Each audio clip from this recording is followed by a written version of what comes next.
1 week after being declared guilty for stealing millions in taxpayer money, Marine Le Pen, the queen of the French far right, is comparing herself to Martin Luther King Jr. Yes, that is a real thing that happened. She compared her French fascist movement to be, quote, a pacifist one, like that of Reverend Martin Luther King for the civil rights of Americans who were oppressed and deprived of their rights back in the day. In her long rambling speech, she made sure that people understood that her and Jordan Bardella are a duo, so voting for him is basically voting for her. And she also had international supporters like Viktor Orban, the Prime Minister of Hungary, Matteo Salvini of Lega in Italy, and also the former Czech Prime Minister Andrej Babis, whose main claim to fame internationally is that he's incredibly corrupt. The party is also claiming that 500,000 people have signed a petition in her support, but have not produced any evidence in this respect, and also claim that 15,000 people showed up for Le Pen's speech, when the photos tend to say otherwise. All these lies about popular attendance and popular support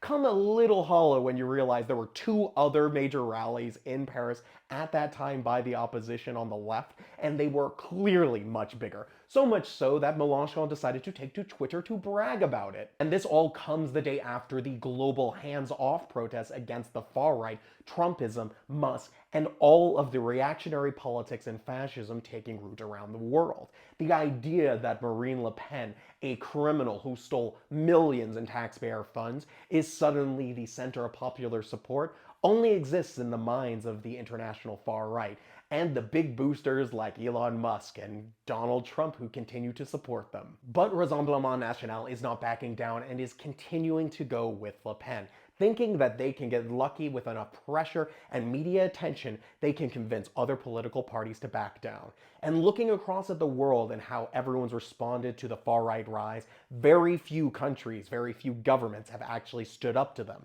As we've seen in America what happens when you don't bring those who have broken the law down, they tend to run for president again and win.